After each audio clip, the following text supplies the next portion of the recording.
On women with writer, broadcaster and editor Gugulethu Mhlungu, and she's just released a book she entitled "You Have Struck a Rock: Women Fighting for Their Power in South Africa." Now the book expands the narrative of gender issues beyond the familiar Women's March of 9th August 1956 by celebrating the important ways in which women have always organized and how they continue to work tirelessly for equality. Its author joins us now on Zoom to help us unpack this read. Gugs, a very good morning to you. Thank you so much for joining us. Welcome to Morning Live. Morning, Simpriya. Thanks so much for having me. It's good to be with you. It's an absolute pleasure having you join us this morning, Gugs. So you say that the idea for this book came to you back in 2017 to 2018. Tell us more about this and how it resulted in the publication of this book. So I've worked in journalism for many years. I've done newspapers, I've done magazines, I've done radio and TV.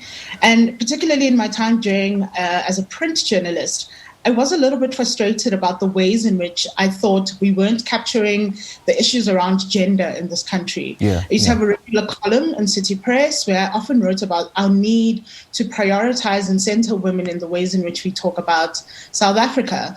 I then wrote another column, it was a Women's Month column in the Mail and Guardian, and I focused on the Federation of South African Women. They were the organization that organized the march on the 9th of August in 1956. And I said, there's so much more to know about the politics of the Federation, which I think would serve us if we're trying to make sense of South Africa. So I had been thinking about the book for a while, and I really wanted us to get a sense of, or really be able to discuss gender issues as important as all the other issues that we speak about on a day-to-day basis. Now, Gugs, let me draw your attention to the opening line of this book. It says, "It is impossible to make sense of South Africa's present and its history without applying the lens of gender and sex." Now, speak to us about this and the kind of precedents that it sets as to what to expect in this book. Yeah, so one of the things I use as an example of that is the TRC and how the TRC discovered that if it was going to be able to do its work well, that it needed to consider the experiences of women. So the TRC is formed to examine the period from 1960. And one of the things the TRC finds is even though women were attending the Commission's hearings in almost as equal amounts as men did, very seldom were women coming to the TRC to speak about what had happened to them. So someone would appear at the TRC and they'd speak about what happened to their husband, their son, their neighbor, a comrade, someone they knew. But very seldom were women coming to the TRC to say, this is what happened to me, even though we knew that issues like land dispossession, forced removals, pass laws had a very significant impact on, in particular, Black women. So the TRC then finds that they needed to be quite specific, and in fact, they amend the form at some point to say, even though you may be coming to the Commission to tell us what happened to other people or someone you know, we also want to hear about you as a direct victim. And I thought that was so interesting that the TRC itself learned that if we were to get a better picture of what had happened in history, we had to be quite deliberate about asking women what had happened to them, how women themselves had been direct victims of police brutality, of sexual violence, of gender-based violence, whether they stayed in the country or whether they were in exile.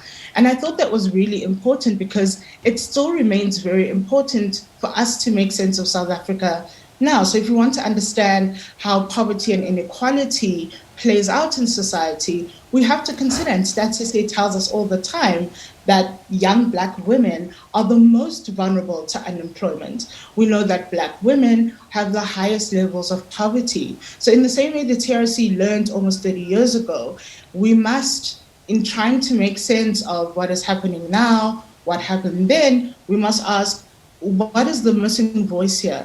Do we have a gendered perspective on this? And if we don't, how do we go about finding that? Because that helps us make sense of both what is happening now and perhaps what we're trying to make sense of in the past. Quite interesting, the Gugs. And you say that one of the first things that you wanted to highlight in this book is the work being done by Black young women. Tell us more about this and tell us about your thoughts on whether we as a society, we pay much attention to highlighting some of the great work that has been done by Black women. So one of the other things I do, so in addition to, I think, trying to chronicle history and trying to highlight women, so I speak about the women of Duncan Village and how they used a loophole in being able to gather a religious gathering to actually gather a political gathering, and why I think they're important. I shine the light on the March of 1956 to the Union Buildings, because that was one of our biggest anti-apartheid demonstrations. I speak to people who knew Winnie Khware. She was the first woman to lead a political organization in this country when she became the leader of the Black People's Convention in 1972. And I think she is a giant of our history, but we know so little about her. So I went and spoke to people who knew her, her comrades, like our former cabinet minister and former leader of AZAPO, who was national organizer for the BPC, Mdate Musibudi Mangena. Also speak to veteran journalist Matata Tsedu, because he worked quite closely with Mekhware when he was covering Turfloop. So I'm quite deliberate about naming women like Mekhware, the leaders of the Federation of South African Women, the women of Duncan Village. I speak to some of the issues that arose during Fees Must Fall, because in addition to being a protest about fees, about inequality, women, young women at some of our public universities were protesting against gender inequality and patriarchy. It's why we saw young women, demanding that if we are going to do the work of decolonizing universities, we must speak about patriarchy, and young men themselves must be willing to deal with their own involvement, their own perpetuating of patriarchy. So I draw on all of those parts of history. And in particular, it was important for me to speak about young women, because I think young women in this country have a very clear sense of history. We understand that the demand for women's equality, for women's liberation, is an old one. In fact, in 1956, with the Federation's work, the Federation of South African Women demanded that women be given the same legal status as men was, because at the time, women were perpetual minors, either in their father's home or later in their husband's home. So there's this long line. I quite like the fact that you're so bold, you never shy away from raising some of the big issues, such as you made an example of patriarchy and the kind of responsibility that men have towards being the perpetrators of patriarchy. Now, let's talk about how this book answers the question, why are Black women the most impoverished and vulnerable South Africans to this day? And by extension, not only in South Africa, but on the African continent as well, because the face of poverty, the face of, marginalization, the face of victimization is a Black woman.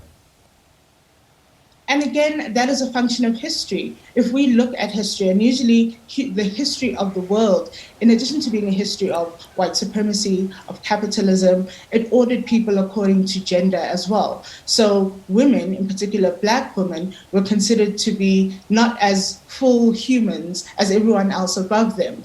Like I mentioned earlier, the TRC finding that Black women were disproportionately or particularly impacted by land dispossession, by forced removals, by pass laws. And as a result, we see that legacy, right? And we see it even in the high panel that advised the president a few years ago on land reform. That same panel found that Black women remain the people with the lowest access to land and housing. And we know lower levels of access to land and housing exacerbate levels of poverty. The Commission for Gender Equality found the same thing.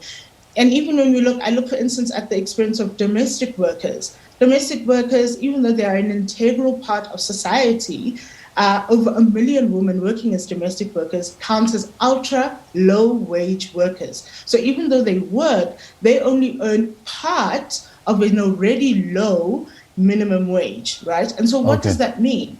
It means many women are working, but they are working poor. And so all of these things make it so that Black women are the most vulnerable group in the country. And so if we're going to talk about, as we often do, how do we deal with poverty and inequality? Googs, I could listen to you all day, and now my producers are fighting with me to end this interview. But if we want to immerse ourselves in this book, where can we get a copy?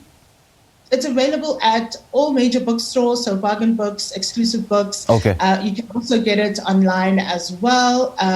Wherever you get your books, where good books are sold, you may find it. Gugulethu Mhlungu, great chatting to you, man. This is quite a scintillating read. Thank you so much, for being a pioneer and for having written it. Thank you so much for your time. It was good to chat to you. Likewise, Gugs. That was writer, broadcaster and editor Gugulethu Mhlungu, and we're just talking to her about a new book titled You Have Struck a Rock.